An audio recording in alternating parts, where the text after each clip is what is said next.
पहले तो ध्यान रखना, ढिंगल और पिंगल भाषा नहीं है, ढिंगल पिंगल शैली है। ढिंगल वीरस के अधिक अनुकूल हुई, पिंगल श्रृंगार रस के अधिक अनुकूल हुई। अभ्रंश मिश्रित ब्रजभाषा पिंगल का निर्माण करेगी, अभ्रंश मिश्रित राजस्थानी ढिंगल का निर्माण करेगी, है ना। तो भाई डिंगल शैली का अर्थ पूछा है तो ब्रजभाषा तो नहीं कहेंगे, असाहित्यिक भाषा भी नहीं आएगी। अभ्रंश के योग से बनी शुद्ध राजस्थानी, प्राचीन मारवाड़ी कह लो इसको, प्राचीन मारवाड़ी की ये साहित्यिक रूप शैली है। देखो मित्रों ध्यान रखना, डिंगल पश्चिमी राजस्थानी साहित्यिक शैली को व्यंजित करेगा और पिंगल पूर्वी राजस्थानी की साहित्यिक शैली को व्यंजित करेगा। डिंगल चारणों की प्रिय शैली रही और पिंगल वो तो भाटों की प्रिय शैली रही है।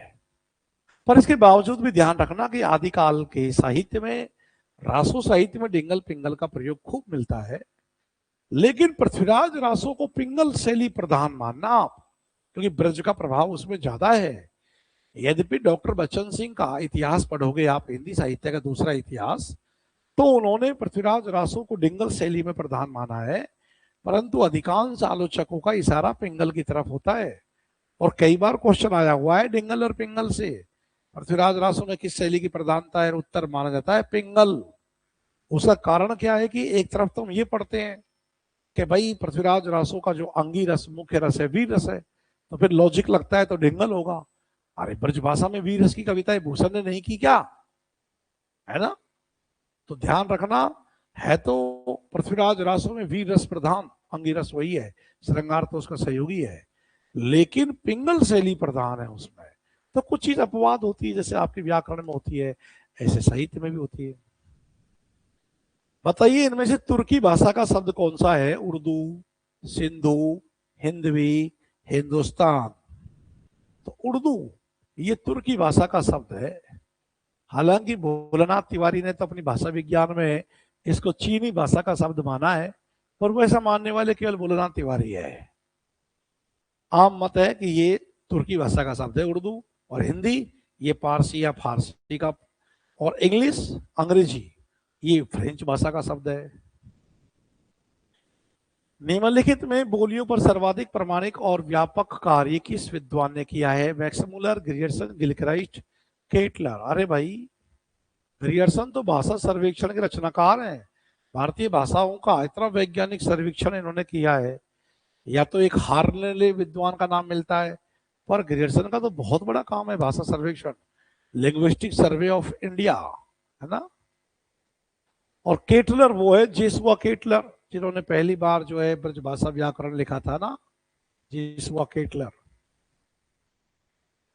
भारतवर्ष में लगभग कितनी बोलियां बोली जाती हैं, ग्रियर्सन ने इन बोलियों का आंकड़ा दिया है। तो बताइए इसमें कितनी बोलियां बोली जाती है भारतवर्ष में, 1000, 1500, 544 या 445। इसका सही उत्तर है 544। यह आंकड़ा भी ग्रियर्सन ने दिया है। हाँ सुमन बिल्कुल, इसका तीसरा उत्तर सही है। न्यायालयीय भाषा, क्वेश्चन नंबर 15 देखो, जो न्यायालयीय भाषा है तो उस न्यायालयीय भाषा में शब्द और उसके अर्थ में क्या है, अनिश्चितता रहती है तो फिर काम कैसे होंगे, कार्यकुशलता रहती है, निश्चितता रहती है, न्याय की झलक, अब न्याय की तो क्या ही बात करें, लेकिन निश्चितता रहती है ना। भाई जो भी कार्यालय हिंदी होती है उसकी भाषा में निश्चितता रहती है। ये ऐसे सोच रहे हो भाई न्यायालय भाषा में न्याय की झलक रहेगी, न्याय तो आजकल किनको मिलता है, तारा प्रकाश जोशी है तो सही, साठोत्री कवि, जिन्होंने क्या लिखा कि पूर्व से पश्चिम तक फैली कानूनों की काली स्याही, यहाँ वही अपराधी केवल जिसका कोई नहीं गवाही, है ना। यहाँ तो अपराधी हुआ। तो खैर 15 का सही उत्तर 3। क्वेश्चन नंबर 16, भाषा के मानकीकरण की जो बात की जाती है, तो भाषा के मानकीकरण से क्या अर्थ है, एक रूपता लाना, साहित्यिक सर्जन करना, काव्योपयोगी बनाना या राजभाषा बनाना। इसका सही उत्तर है एक रूपता लाना। भाषाई एक रूपता लाना ही भाषा का मानकीकरण करना है। और ये और ध्यान रखना कि आज जो मानक हिंदी की बात करते हैं उसका आधार क्या है, खड़ी बोली। खड़ी बोली को ही मानक हिंदी माना गया है आज। तो अगला क्वेश्चन नंबर 17 कि मानक भाषा राष्ट्र निर्माण में सहायक होती है क्योंकि वह साहित्यिक होती है, सुव्यवस्थित होती है, व्याकरणानुमोदित होती है, या भाषाई एकता द्वारा वैचारिक एकता को स्थापित करने में सक्षम होती है। बिल्कुल सही जवाब है इसका 4।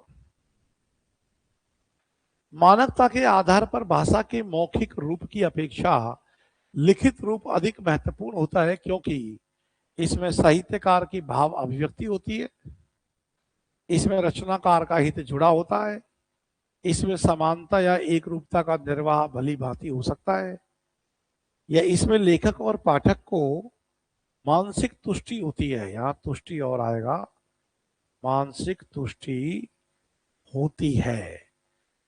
अब बताइए इसमें आपका कौन सा विकल्प सटीक बैठ रहा है।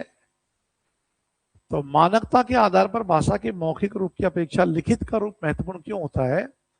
क्योंकि इसमें समांतर एक रूपता का निर्वाह भली भांति हो सकता है। तो इसका सही उत्तर क्या हो गया है? 3। 18 का सही उत्तर क्या है? 3।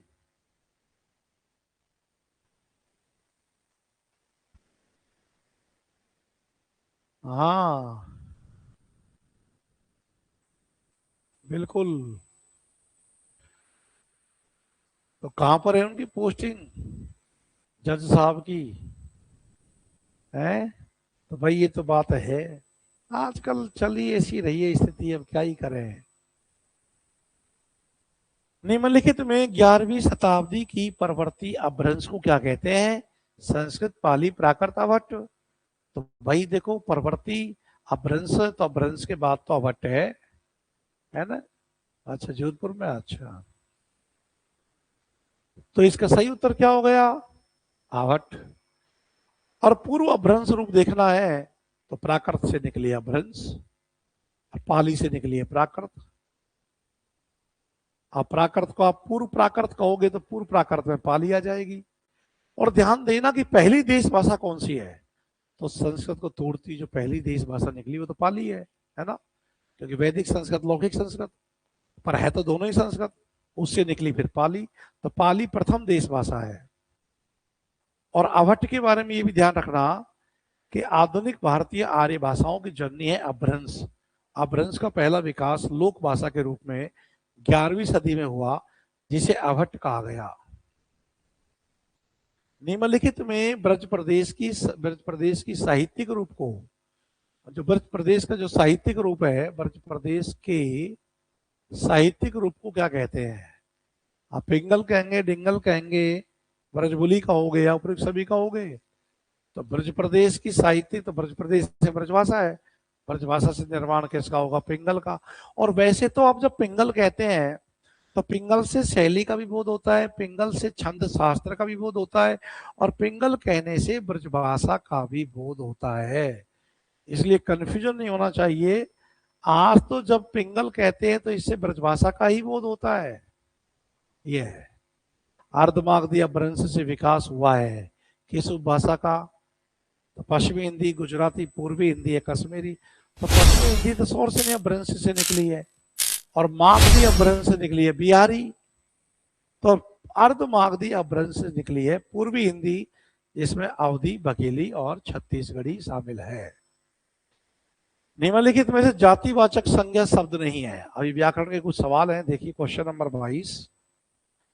अब बताइए इनमें से जातिवाचक संज्ञा शब्द कौन सा नहीं है? सुंदरता, किसान, भूकंप, मकान। तो सुंदरता तो भाववाचक में आ जाएगा, तो जातिवाचक संज्ञा नहीं है, तो 1 हो जाएगा 22 में। दिए गए शब्द का सही संधि विच्छेद वाला विकल्प चुनना है। तथैव। अब तथैव की सही संधि क्या हो रही है? तथधन एव ना, तथधन एव नहीं, तथे एव नहीं, तथा धन एव। तो बन गया तथैव। 23 का सही उत्तर है 4। Question number 24। देव्योदार्य शब्द में सही संधि पहचाननी है। 4 दिए गए हैं विकल्प। देव औदार्य नहीं, देवी औदार्य, देवी उदार, देवी उदार। सही उत्तर है देवी धन औदार्य, तो बन जाएगा देव्योदार्य। ये सही संधि होगी। वैसे आपने देखा होगा कि भाई आजकल तो कूट वाले सवाल भी आने लग गए, तो ये संभव है कि भाई ऐसे 5-6 संधियों के उदाहरण दे देंगे, कुछ अशुद्ध कर देंगे, कुछ शुद्ध कर देंगे, और फिर शुद्ध का सही कूट पहचानवा लेंगे। तो देवी धन औदार्य 24 का सही उत्तर है 2। क्वेश्चन नंबर 25, जिन स्वरों के उच्चारण में मुख विवर लगभग आधा बंद हो जाता है, तब उच्चरित ध्वनि को क्या कहते हैं? अर्ध संवृत, अर्ध विव्रत, विव्रत या संवृत। 25 का सही उत्तर बताइए, क्या किया आपने? जिन शब्दों के उच्चारण में मुख विवर लगभग आधा बंद हो जाता है, तो वह उच्चरित ध्वनि कहलाएगी अर्ध संवृत। 25 का सही उत्तर है 1। क्वेश्चन नंबर 26, निम्नलिखित में से शुद्ध वाक्य पहचानना है। उसने कहा कि मैं 4 भाई हैं। नहीं, मैं 4 भाई हैं क्या? हम 4 भाई हैं ये बनता। मैंने एक किताब 20 रुपए की ली, ये भी बात जमी नहीं। 20 रुपए में ली ये होता, 20 रुपए की ली नहीं जमा। वह एक तारा बज रहा था, नहीं, वह एक तारा बजा रहा था, बज रहा था, ये भी नहीं जम रहा मामला। अतुल कक्षा का श्रेष्ठ विद्यार्थी है, ये बिल्कुल ठीक है। 26 का सही उत्तर क्या हो जाएगा? 4। तौलिया शब्द है अगला क्वेश्चन 27। तौलिया दिन रात आप इसका प्रयोग करते हैं। इस शब्द का किस भाषा का शब्द है तौलिया? पुर्तगाली, उर्दू, हिंदी, अरबी? यह पुर्तगाली शब्द है। कौन सा शब्द है? पुर्तगाली शब्द है। निम्नलिखित में ब्रजभाषा के प्रयोग का क्षेत्र नहीं है, बताओ। ब्रजभाषा के प्रयोग का क्षेत्र नहीं है।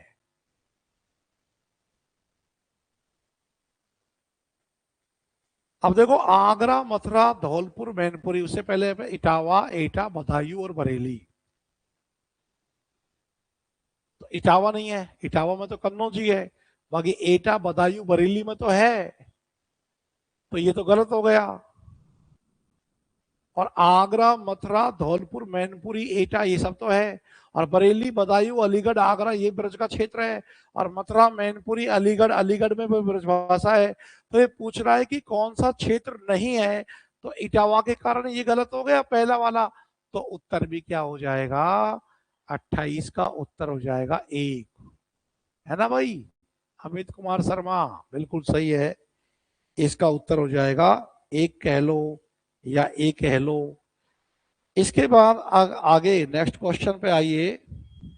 क्वेश्चन नंबर 29 है, राजभाषा का अर्थ क्या है?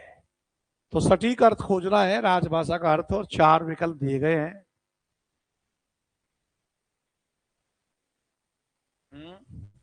हाँ सही है, 28 का 1 हो गया। 29, राजभाषा का अर्थ है सरकारी कार्यालय की भाषा, राज्य विशेष की भाषा, संविधान की भाषा, जनसाधारण की भाषा। बिल्कुल सर्वाधिक सटीक उत्तर क्या हो जाएगा? ये तो सरकारी कार्यालयों की भाषा है, राजकार्य की भाषा है, जो कि संवैधानिक विधि निषेध का पालन करने वाली है। प्राचीन देवनागरी लिपि का विकास हुआ, बताओ किससे? तो गुरुमुखी लिपि से, सेमेटिक आर्माइक लिपि से, खरोष्टी लिपि से, कुटिल लिपि से। सही उत्तर है 4, कुटिल लिपि। असल में सबसे पहले ब्राह्मी लिपि, ब्राह्मी लिपि से गुप्त लिपि, गुप्त लिपि से कुटिल लिपि, कुटिल लिपि जिसको सिद्ध मात्रका लिपि, मात्रका लिपि भी कहते हैं, और फिर उससे नागरी लिपि का विकास हुआ। हाँ 30 में 4 सही है। खड़ी बोली के लिए सुनीति कुमार चटर्जी ने किस शब्द का प्रयोग किया है? इनमें से किस शब्द का प्रयोग करते हैं सुनीति कुमार चटर्जी? जनपदीय हिंदुस्तानी, वर्नाक्युलर हिंदुस्तानी, रेखता, कौरवी। ये जनपदीय हिंदुस्तानी। वर्नाक्युलर शब्द का प्रयोग या देसी शब्द का प्रयोग तो ग्रेडसन ने किया है खड़ी बोली के लिए।